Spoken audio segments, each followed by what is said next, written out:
Jalon, what's the focus for week 2? You guys were already kind of talking about West Virginia, even Friday night after that win. But what do you guys have to lock in on? Really just play our game. Go out there, execute the plays that we're calling. We're not going to change ourselves for any other team. We're just going to go out there and just play our game. Does it feel like it's going to be a very different challenge and test? I mean, we're going into Big 12 play. First game of the conference play this season, and we're just excited to be able to get into that. What do you remember about them from last year? Obviously, both teams are a little different, or a lot different maybe. But what do you remember that might help you as you prepare this week? Really just going back over film and looking at the mistakes that I made in that game. I took a lot of the weight from that game because I felt like there was a lot of plays that I left on that field. Those 2 interceptions really killed us a lot in that, towards the end of that game. And, I just really want to be able to go out there and, be able to go out there with offense and, do what we do. It's in the past, but a lot of talk about Devin not being there for that one. Do you think it would have been different if he had played? I wouldn't say that it would be different at all because, at the end of the day, it's Kansas football. We're going to go out there and, play our game, with the guys that we have out there. And, when your name is called, you better go out there and be able to, do what you can do. What'd you like about those running backs in week 1?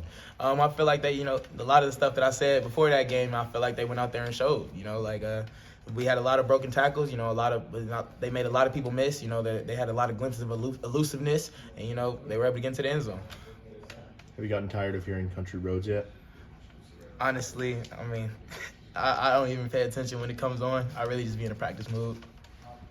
Has that just been like blaring on loop at practice? I feel like I've heard it a couple times already. Not just that song per se. I mean, we have a lot of crowd noises out there as well to simulate, how it'll be in the game. It's a closed stadium for what I've heard, and they said that it's supposed to be loud when we're out there. So we're just trying to put ourselves in a game situation in practice so that we're able to go out there and be able to play our game. Did you watch them live Thursday night last week? No, I did not. No, I did not. So just film so far? Yes, sir. Okay. And what stands out to you about their defense? Their front seven. They have a pretty good front seven. They're able to, move around. They're very good at, trying to distort an offense. And I feel like, we have to go out there and be able to execute what we can do. You hit Quentin Skinner on that big deep ball on Friday night. What can you say about his game, kind of working his way up onto a scholarship player and what he's done so far this year? He came into my class, so, I've been able to see the amount of progress that he's had since he's gotten here. He's done nothing but, just try to go in there day in, day out, try to prove a point every day. That's what we love about him because he's going to try to go in there no matter if it's a game time situation, practice situation, he's just going to play his game. Big 12 road opener. Outside of going in there for a win, what do you hope to leave having accomplished? Being able to show that we executed as an offense, that's always the plan going into the game, be able to execute every single play, no bad ball. That's really what our biggest emphasis is every single week. We want to be able to play good ball, just be able to go out there and execute. There's obviously a season-long learning curve. You learn something about your team each week, each month, right? But what do you want to learn about this group early on here, whether it's the first road test or how you handle that or what? I mean, are there things you're looking at that you'd like to learn about? Not to cut you off, I'm sorry. No, but last year I feel like we were able to handle a lot of adversity. Going into this season, I want to see what we're able to do under adversity, no matter when it is during the season. Just be able to go out there and be able to see how we handle it when it doesn't go our way. What does 1-0 feel like?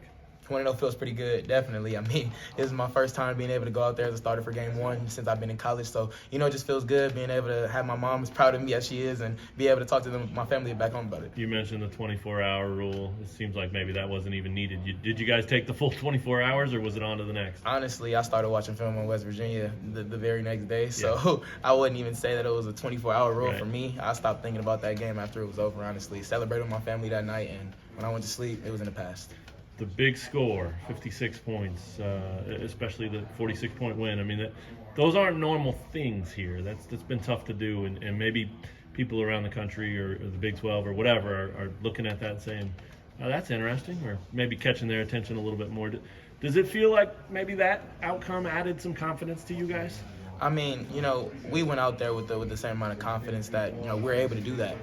So I feel like if we go in with the same confidence that we went in going into that game, then we'll be straight. It wasn't a we put up that many points, all right, now we showed that we can do it. No, we knew we were able to do it when we went into that game, and that's just the mindset that you have to have going into the next game.